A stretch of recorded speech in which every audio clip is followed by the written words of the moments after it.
بسم اللہ والصلاۃ والسلام علی رسول اللہ وعلی آلہ وصحبہ اجمعین. السلام علیکم ماما. وعلیکم السلام. کل اور پرسوں ہم نے آدم علیہ السلام کے قصے کے بارے میں بات کی تھی، کچھ آدم علیہ السلام کی خصوصیات کے بارے میں، اور جن چیزوں کا اللہ تعالیٰ نے اعلان کر دیا تھا فرشتوں کے ساتھ بھی. ویڈیو کے بعد کافی سارے سوال آئے ای میل پہ بھی اور کامنٹس وغیرہ پہ بھی. تو ایک اہم سوال آئی تھنک اس کا جواب ابھی سے بھی دے دینا چاہیے، پھر اس کے بعد مزید آگے بات کرتے ہیں. اور وہ سوال یہ ہے کہ جب فرشتوں نے آگے سے پوچھا، تو میں نے بھی یہ سوال رکھا تھا آڈینس کے سامنے کہ فرق کیا ہوا. فرشتوں نے بھی پوچھا ہے، ابلیس نے بھی پوچھا ہے، تو فرق کیا ہوا. لیکن فرشتوں نے جب پوچھا کہ اتجعل فیہا من یفسد فیہا، آپ زمین میں وہ مخلوق ڈال رہے ہیں جو فساد پھیلائے گا اور خون بہائے گا. بلکہ دماغ کا لفظ تو عربی میں دم خون کو کہتے ہیں، اردو میں بھی شاید دم کا لفظ استعمال ہوتا ہے. دماغ خون کے دریاؤں کو کہتے ہیں، یعنی بہت خون بہائے گا. تو وَنَحْنُ نُسَبِّحُ بِحَمْدِكَ وَنُقَدِّسُ لَكَ. تو ایک سوال تو میں نے رکھا تھا کہ فرق کیا ہوا پھر. لیکن دوسرا سوال تھا، اللہ تعالیٰ نے کہا کہ میں وہ جانتا ہوں کہ جو تم نہیں جانتے. تو لوگوں نے پوچھا کہ فرشتوں کو کہاں سے اندازہ ہوا کہ یہ خون بہائے گا؟ انہیں کیسے معلوم؟ ابھی تو بنایا بھی نہیں گیا. تو اس بات سے ایک انفرنس، کبھی قرآن میں بات یعنی سیدھے الفاظ میں کہہ دی جاتی ہے، صاف صاف کہہ دی جاتی ہے، کبھی یعنی عربی میں کہتے ہیں غیر مباشر، میننگ انڈائریکٹ طریقے سے بات کہی جاتی ہے. انڈائریکٹ باتیں سے اس بات سے اس طرف اشارہ کیا جا رہا ہے کہ فرشتوں کو اور کسی مخلوق کا تجربہ ہے جو کہ اپنے پاس اختیار رکھتی ہے. اور اگر انسان کے پاس، اب ان کے پاس تو اختیار ہے کہ اللہ تعالیٰ نے انہیں سوچ کی صلاحیت دی ہے، اختیار نہیں دیا. یعنی وہ کرتے ہیں وہی جو اللہ تعالیٰ نے حکم دیا، جیسے سورج اور چاند کو اختیار نہیں دیا. لیکن اس سے معلوم ہی ہوتا ہے کہ فرشتوں کو کسی ایک اور مخلوق کا تجربہ ہے جس کے پاس اختیار ہے، اس نے فساد کیا ہے.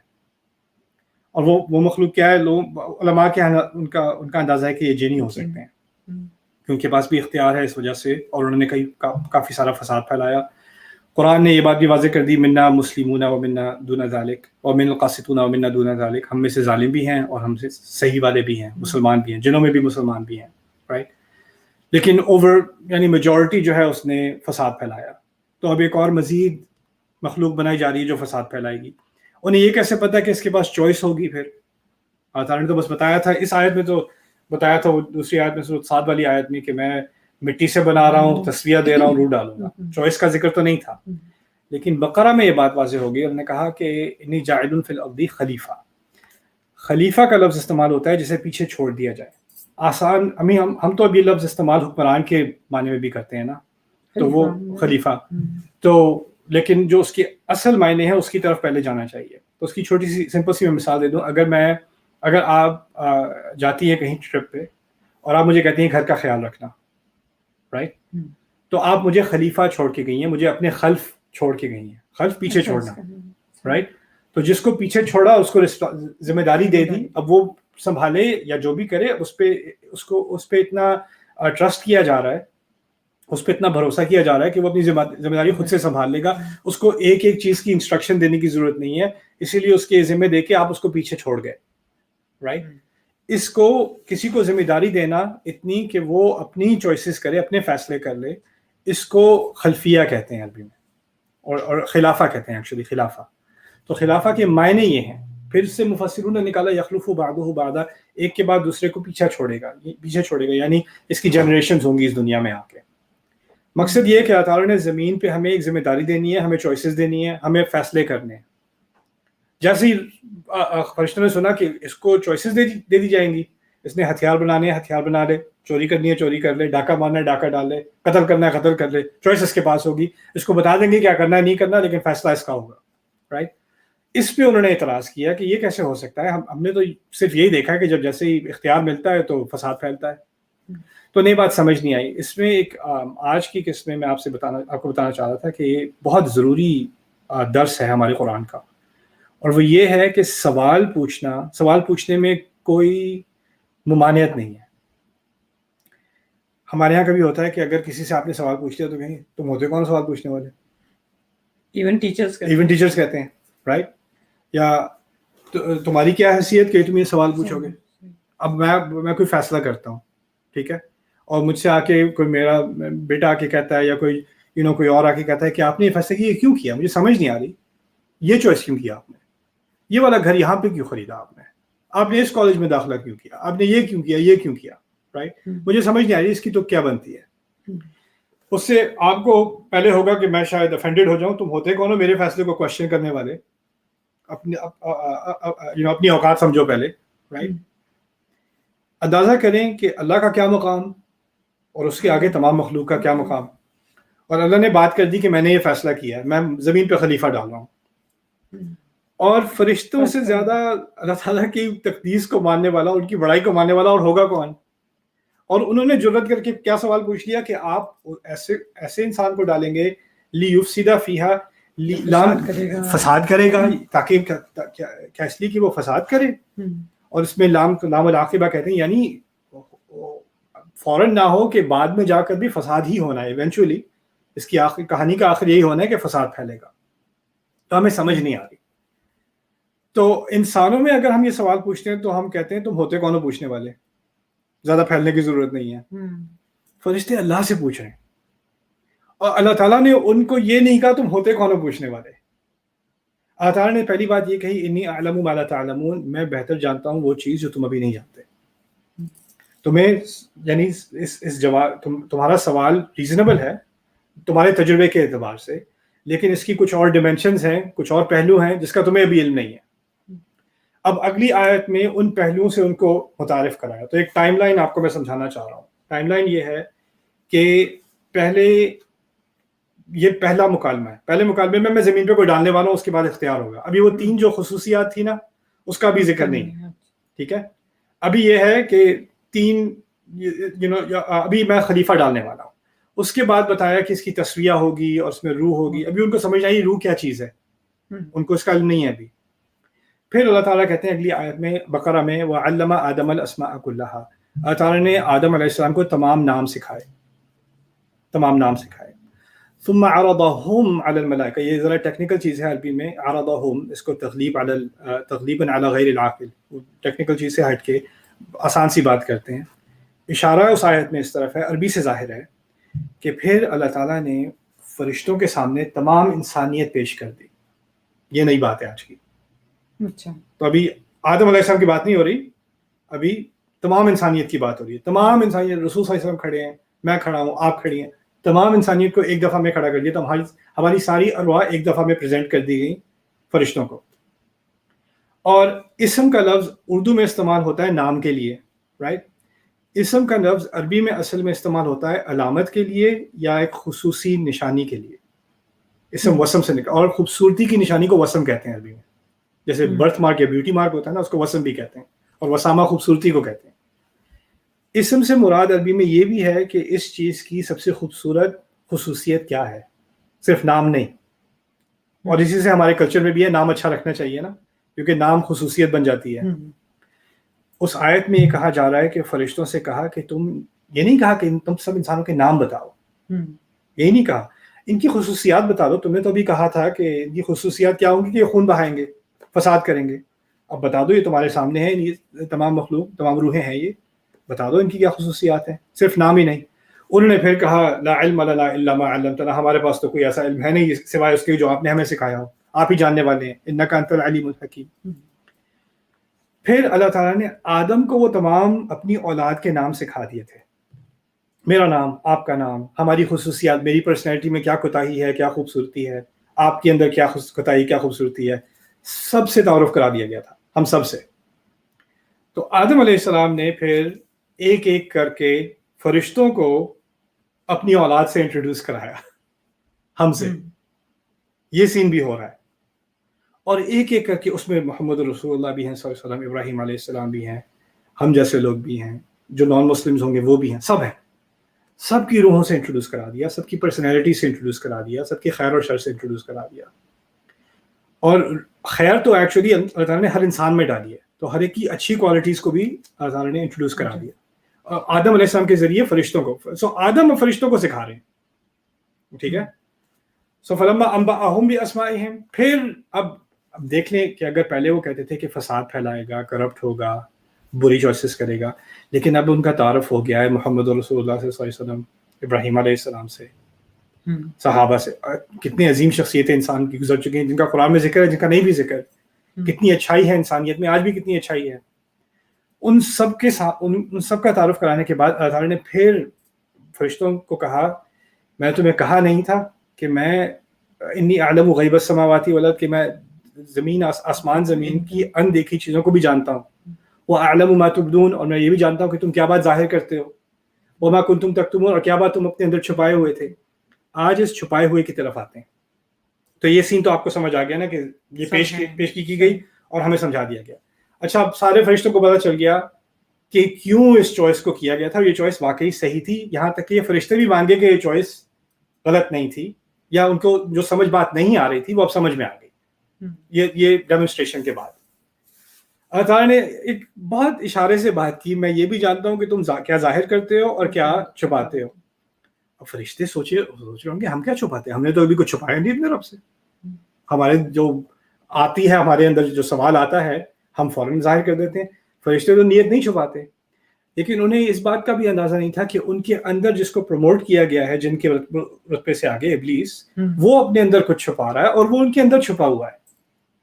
تو جب اللہ تعالیٰ نے کہا نا میں جو ظاہر کرتے ہو وہ بھی جانتا ہوں اور جو چھپا رہے ہو وہ بھی جانتا ہوں, اس میں اشارہ ایکچولی ابلیس کی طرف تھا, جس نے یہ ساری ڈیمونسٹریشن دیکھی اور سارے فرشتے مان گئے کہ یہ واقعی صحیح چوائس ہے, لیکن اس وقت بھی وہ خاموش رہا, اس نے کچھ نہیں کہا اس وقت تک. وہ اندر ہی اندر کوڑ رہا ہے کہ یہ ہو کیا رہا ہے. اس کی ایک توقع تھی کہ زمین میں پروموشن ملنے والی ہے, وہ مجھے ملے گی, یہ رتبہ خلیفہ کا رتبہ مجھے ملے گا. اللہ نے اناؤنس کر دیا خلیفہ, اس کے ذہن میں ہوگا میں ہوں گا. پھر کہا کہ نہیں یہ مٹی کا بنا ہوا ہے, پھر اس کی تصفیہ کی ہے, اس میں روح ڈالی ہے اور اس کو تم نے سب نے سجدہ کرنا ہے. اب وہ اندر ہی اندر کوڑ رہا ہے اور مزید, لیکن وہ کچھ کہہ نہیں رہا, ابھی تک اس نے کچھ کہا نہیں ہے. پھر جب آخر میں آدم علیہ السلام کو, اس انسانیت میں سے آدم علیہ السلام کی روح کو جب چنا گیا اور ان کو اس جسم میں ڈالا گیا, تخلیق مکمل ہو گئی, یہ پروجیکٹ مکمل ہو گیا. اب دوبارہ حکم کو ریپیٹ کیا کہ اب سجدہ کرو. تو یہاں سے بات نکل رہی ہے ثم قلنا للملائکۃ اسجدوا لآدم فسجدوا الا ابلیس, پھر ہم نے فرشتوں سے کہا کہ آدم کو سجدہ کرو, تو تمام نے سجدہ کیا سوائے ابلیس کے. اب ابلیس نے اپنے اصل رنگ دکھایا, اس وقت تک نہیں دکھائے تھے. اور یہ پھر ابلیس کی ہم نے کل ایک خصوصیت ابلیس کی ہم نے نکالی تھی, جو کوالٹی وہ ہم میں ڈالنا چاہتا ہے, وہ یہ کہ حقیقت کے کئی پہلو ہوتے ہیں, لیکن وہ اس حقیقت کا ایک پہلو لے کے باقی سب کو اوائڈ کر کے اپنی رائے پہ اکڑا رہتا ہے, رائٹ. اور یہی انسان کے ساتھ وہ کرتا ہے کہ انسان کو ہر چیز دیکھنے کے بجائے اس کو ایک چیز نظر آ رہی ہے, اس کی بنیاد پہ وہ کہتا ہے نا انصافی ہے, باقی سب سے وہ اپنے آپ کو بلائنڈ کر لیتا ہے کہ میں نے نہیں سننا, مجھے نہیں سننی ہے بکواس, جو ہے وہ ہے, رائٹ. اکڑ جاتا ہے انسان. تو یہ ابلیس کی سنت ہے. آج ابلیس کی دوسری سنت وہ کیا ہے؟ دل میں بات تھی, اس کو بھی کھٹک تھی کہ یہ کیا مٹی کی مخلوق, اس میں کیا خصوصیت ہے, اور یہی بات فرشتوں میں بھی آئی. لیکن فرشتوں کا رویہ کیا ہے؟ جو بات سمجھ نہ آئے وہ پوچھ لو. ابلیس کا رویہ کیا ہے؟ جو بات سمجھ نہ آئے, جو بات صحیح نہ لگے, اس کو اندر ہی اندر رکھو, کرتے رہو. وہ اتنی سی چیز ہوگی جس کو اردو میں بات کا بدنگڑ کہتے ہیں, اور انگلش میں ایک فریز ہے making a mountain out of a molehill, یعنی اتنا چھوٹا سا مٹی کا پہاڑ بنا دو, ہاں اس ذرے سے پہاڑ بنا دو. اس کے دل کے اندر, اس کی شخصیت کے اندر ایک بڑا پہاڑ بن رہا ہے, اور وہ بڑھتا ہی چلا جا رہا ہے. اور وہ جب پہاڑ اتنا بڑا ہو جاتا ہے نا انسان کی سوچ کے اندر, وہ نیگیٹو چیز, جس طرح ایک کینسر پھیلتا ہے, جس طرح ایک وائرس پھیلتا ہے, جب وہ پھیل جائے انسان کے ذہن کے اندر, تو اس کو اس کے علاوہ کوئی ریالٹی, کوئی حقیقت نظر نہیں آتی. پھر وہ تمام باقی حقیقتوں سے بلائنڈ ہو جاتا ہے. ابلیس اب اس وقت تک اندھا ہو چکا ہے, اس کو اور کچھ نظر ہی نہیں آ رہا. اس نے اپنے اندر ہی اندر یہ بات رکھی, اور اندر رکھ کے اس کو کیوں چوز کیا گیا, اس میں کیا ہے, جواب تو مل چکا ہے, لیکن اپنے ذہن میں اس کا تو کوئی, اس کی کوئی توقع نہیں بنتی ہے, تو مٹی کا بنا ہوا ہے, اس میں کیا ہے, اس میں کیا خاصیت ہے. تو اس نے آگے کھڑا ہو کے جواب, اللہ تعالیٰ نے پوچھا, قال ما منعک الا تسجد اذ امرتک, اس نے کہا, اللہ تعالیٰ نے کہا کس چیز نے تجھے روکا سجدہ کرنے سے, جب میں نے تجھے حکم دیا تھا, اذ امرتک. اور امرتک میں یہ بھی ہے کہ ابھی حکم نہیں دیا, پہلے سے حکم دیا ہوا تھا کہ میں بنانے جا رہا ہوں. قال انا خیر منہ, کہا میں اس سے بہتر ہوں. تو جو مشہور ہے ہمارے یہاں کہ ابلیس کی جو خصوصیت ہے وہ اپنے آپ کو برتر سمجھتا ہے, لیکن برتر سمجھنے سے پہلے کچھ ڈیزیزز ہم نے پہلے ہی بتا دی نا, جن کو بھی سمجھنا ضروری ہے. تو یہ اب ظاہر ہو رہی ہے اس کی ڈیزیز. وہ کیا ہے؟ میں بہتر ہوں، اسے کیوں ملا مجھے کیوں نہیں ملا. اور یہ اصل چیز ہے جو وہ انسان میں بھی انجیکٹ کرنا چاہتا ہے. یہ تیسری چیز ہے. وہ کیا ہے؟ اس کو جاب کیوں ملی مجھے کیوں نہیں ملی. میری بہنیں ہوں گی، میری بڑی بہن کی شادی ہو گئی، چھوٹی بہن کی شادی ہو گئی، میری ان کی کیوں ہوئی، وہ کیوں خوش ہیں، ان کے بچے ہو گئے میرے کیوں نہیں ہوئے. ان کی فیملی میں یہ ہو گیا یہ ہو گیا، ان کے تو بچے گریجویٹ بھی کر گئے، یہ بھی کر گئے وہ بھی کر گئے، ان کو تو امیگریشن بھی مل گئی، ان کے تو پیپرز بھی ہو گئے، ان کا یہ ہو گیا، ہمارا کیوں نہیں ہوا. اور انسان اسی سوچ میں اسے کیوں اللہ نے اسے کیوں رحمت دی ہے، اسے کیوں نعمتیں دی ہیں، مجھے کیوں نہیں دی. ان کو کیوں ملا مجھے کیوں نہیں ملا. وہ تو ایسے ہیں ایسے ایسے ہیں، ان کو تو وہ تو مستحق ہی نہیں ہے، تو انہیں کیوں مل رہا ہے مجھے کیوں نہیں مل رہا. وہ کیوں ہنس رہے ہیں، وہ کیوں خوش ہیں. یہ جو چیز اس کے اندر ملی ہے اس پہ شاکر نہیں ہوتا نہ، اس کو جلن ہی ہوتی ہے، یہ نہیں کہ مجھے کیا ملا ہے، اس کو تکلیف ہی ہوتی ہے ابلیس کو کہ آدم کو کیوں مل رہا ہے. عجیب بات یہ ہے کہ اللہ تعالیٰ نے ابلیس سے کچھ چھینا ہی نہیں، اس کو تو اونچا مقام دیا ہوا تھا. یہاں تک کہ فرشتوں سے بات ہو رہی ہے اور جن کو بھی انکلوڈ کر دیا، اس کو ہائی کلاسیفائڈ کمپنی میں ڈال دیا. تو اس کا مقصد یہ ہے کہ اس کا جو رزق تھا، اس کو جو ملنا تھا وہ تو ملنا ہی تھا، لیکن اس نے اپنے رزق پہ فوکس کرنے کے بجائے اس کو تکلیف یہ ہو رہی ہے کسی اور کو کیوں مل رہا ہے. اور یہ اصل مرض ہے ابلیس کا. اور یہ جاتا ہے انسان میں یہ آ جائے تاکہ اس کو جو ملے، اور اس کے پاس جو دیکھیں لوگ کہتے ہیں میرے پاس اپرچونٹی نہیں ہے، میرے پاس موقع نہیں ہے، میرے پاس سہولتیں نہیں ہیں، میرے پاس وہ نعمتیں نہیں ہیں جو کسی اور کو دی گئی ہیں.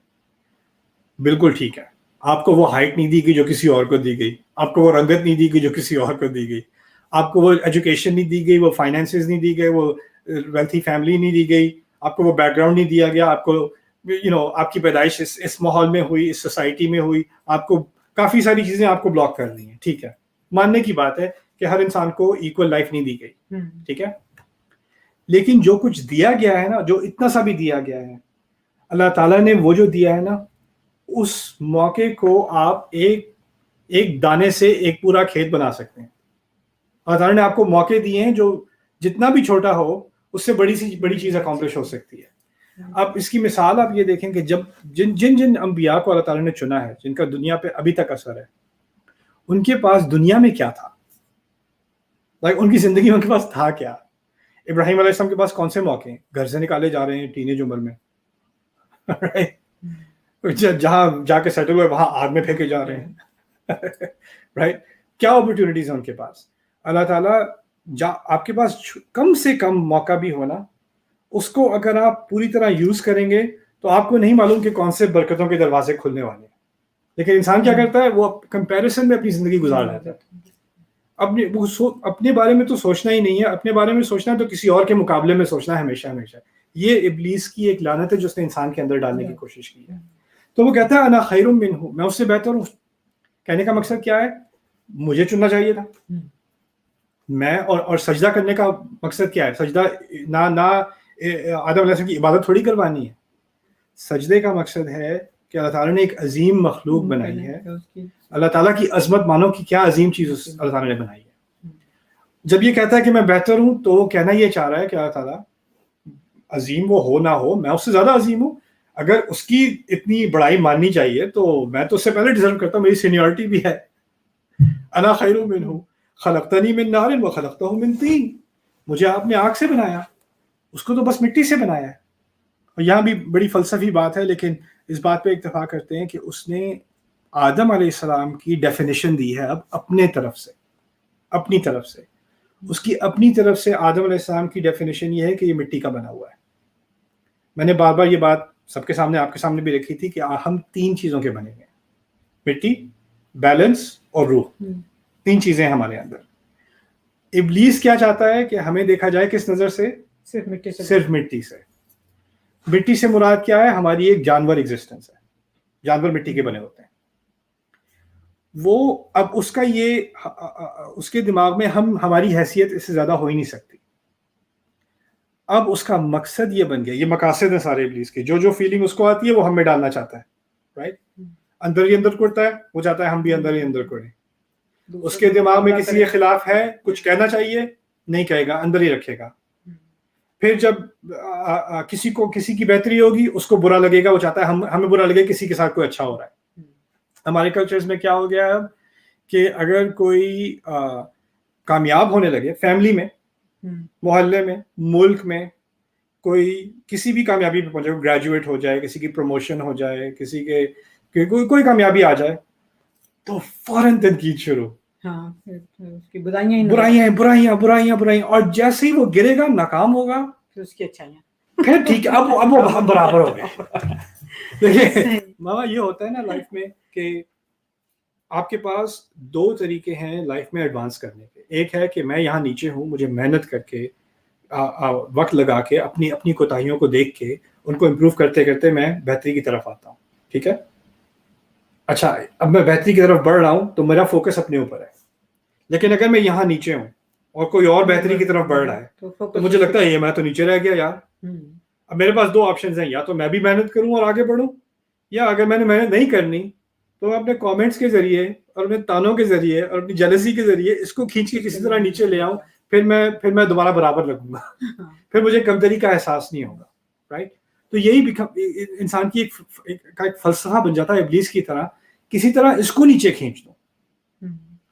اور مجھے کچھ کرنے کی ضرورت نہیں ہے اپنے آپ کو امپروو کرنے میں, اس کو اپنی اندر کوئی کوتاہی نظر ہی نہیں آتی. میرے دل میں خیال تھا, میں نے کہا نہیں پہلے, نہیں یہ نہیں کہا, اور پھر بھڑک اٹھا نا, تو اللہ پہ پہلے سے الزام لگا دیا مجھے تو آگ سے بنایا ہے. اس میں کچھ علماء نے اشارہ یہ بھی نکالا ہے کہ آگ سے بنا ہوا, اس کا مطلب غصہ تو ہے میرے اندر, میں کہوں گا آپ ہی نے تو ڈالا ہے غصہ, میں نے تھوڑی کیا ہے. یہ کیا مٹی کی چیز بنا کے میرے سامنے رکھ دی, خلقتہ من طین. تو یہ چیزیں ابلیس کے بارے میں سمجھنے کی ضرورت ہے. کیوں؟ کیونکہ یہ تمام خصوصیات ابلیس کی وہ چاہتا ہے کہ ہمارے اندر آ جائیں, کہ ہم جسٹیفائی کریں اپنے آپ کو. آخری چیز آج کے لیے, کیونکہ آج لمبا ہو گیا, لیکن میں چاہتا ہوں کہ ایک آخری چیز ابلیس کے بارے میں, پھر آگے چلیں گے. اور یہ سارا میں ابھی سوال کو نہیں بھولا, یہ سارا مقصد اسی سوال کا جواب ہے جو پہلے پوچھا گیا ہے. ٹھیک ہے, یہ سین جو ابھی ابلیس نے ریفیوزل کیا سجدے کا, اور آدم علیہ السلام وہاں کھڑے ہیں شوق میں کہ یہ ہو کیا رہا ہے میرے ساتھ, ان کی تمام اولاد بھی دیکھ رہی ہے, ہم بھی دیکھ رہے ہیں, اور ہم بھی دیکھ رہے ہیں کہ ابلیس نے ہم روح ہیں اس وقت, ایک ہی جسم جو ہے وہ مٹی کا بنا ہوا اس وقت تک وہ آدم کا ہے, اس کو انہوں نے مٹی کا کہا. ابلیس اب ہمیں کنونس کرے گا اس دنیا میں کہ تمہاری تو روح نام کی کوئی چیز ہے ہی نہیں, جو انگلش میں کہتے ہیں یو اونلی لیو ونس, یعنی اس جسم کے لیے اس کو کھلاؤ پلاؤ, اس کو خوبصورت کرو, اس کے مزے کرو, یہی تمہاری زندگی ہے. اور وہ کیوں؟ اور جب انسان اس کو ایکسیپٹ کر لے گا تو اس نے ابلیس کی ڈیفینیشن ایکسیپٹ کر لی کہ میں بنا ہی مٹی کا ہوں, میری اس سے آگے کوئی حیثیت ہے ہی نہیں. تو یہ جو مٹیریلسٹ فلسفہ ہے, یا جو ایک طرح سے اسپرچویلٹی کے خلاف ہے, کہ یہ روح اور روحانیت اور یہ کیا چیزیں ہیں یار, یہ چیزیں تمہیں پیچھے لے کے جاتی ہیں. رائٹ, تو یہ تمام فلسفہ جس میں ہم اپنے آپ کو بس ایک ایڈوانس قسم کا, ایوالو قسم کا جانور سمجھتے ہیں, اس سے زیادہ کچھ نہیں ہے. یہ اصل میں ابلیس کا پہلا حملہ تھا ہمارے اوپر. انا خیر منہ خلقتنی من نار وخلقتہ من طین. اور پھر امام راضی نے ایک مزے کی بات کی تھی, میرا خیال ہے امام راضی نے, میں ڈبل چیک کروں گا بعد میں جا کے. وہ کہتے ہیں کہ مٹی اور آگ کا عجیب رشتہ ہے کہ جب آگ بڑھتی ہے تو اس پہ مٹی ڈالو تو آگ ختم ہو جاتی ہے. یعنی تین کے اندر ہی ابلیس کو کانکر کرنے کا عنصر تھا شروع سے ہی. اصل میں مٹی کی ایک طاقت یہ ہے, اور مٹی میں اگر آگ لگاؤ زیادہ تو مٹی پک جاتی ہے, اور اس کو کنسٹرکشن کے لیے بھی استعمال کر سکتے ہیں. یعنی آگ سے مٹی برباد ہونے کے بجائے آگ سے مٹی اور پکی ہو جاتی ہے, اس کو وہ برباد نہیں کر سکتی. وہ جتنا بھی ابلیس حملے کر لے, اگر مٹی کا صحیح استعمال کیا جائے تو وہ برباد نہیں ہوتی بلکہ اور استعمال میں آ جاتی ہے. رائٹ, تو یہ ہماری اس کی جو دشمنی ہے اس کی طرف بھی ایک بڑا خوبصورت اشارہ ہے ان الفاظ میں. اچھا, اس کے بعد تھوڑی اور بات ہوگی. فرشتوں کے بارے میں بھی کچھ بات کر لی, ایک دو چیزیں رہ گئی ہیں جو بہت اہم ہے, پھر اس کے بعد آگے کہانی قصے میں چلیں گے انشاءاللہ. سورۃ الاعراف کے کچھ بات رہ گئی, اگر سمجھ نہ آئی ہو تو پوچھ لیں. ایسے بھی کوئی بات نہیں, مگر بس ایسی کوئی بات نہیں ہے, سمجھ میں آ گئی. ویسے ماں آپ کے بڑے فین بن گئے. تم نے بنا دیے ہیں. پہلا فین تو میں ہوں ماں. That's my mom, she's the best. اچھا, آپ تھوڑا سا اٹھی پچھلے دن تو کہتے ہم نے دیکھ لیا, تو اب آپ نہ اٹھنا, میں ذرا براڈ کاسٹ بند کر دوں, پھر اس کے بعد پھر میں جب کہوں گا گرین لائٹ کروں گا تو پھر آپ ہٹنا. اوکے. بارک اللہ لی ولکم. السلام علیکم ورحمۃ اللہ.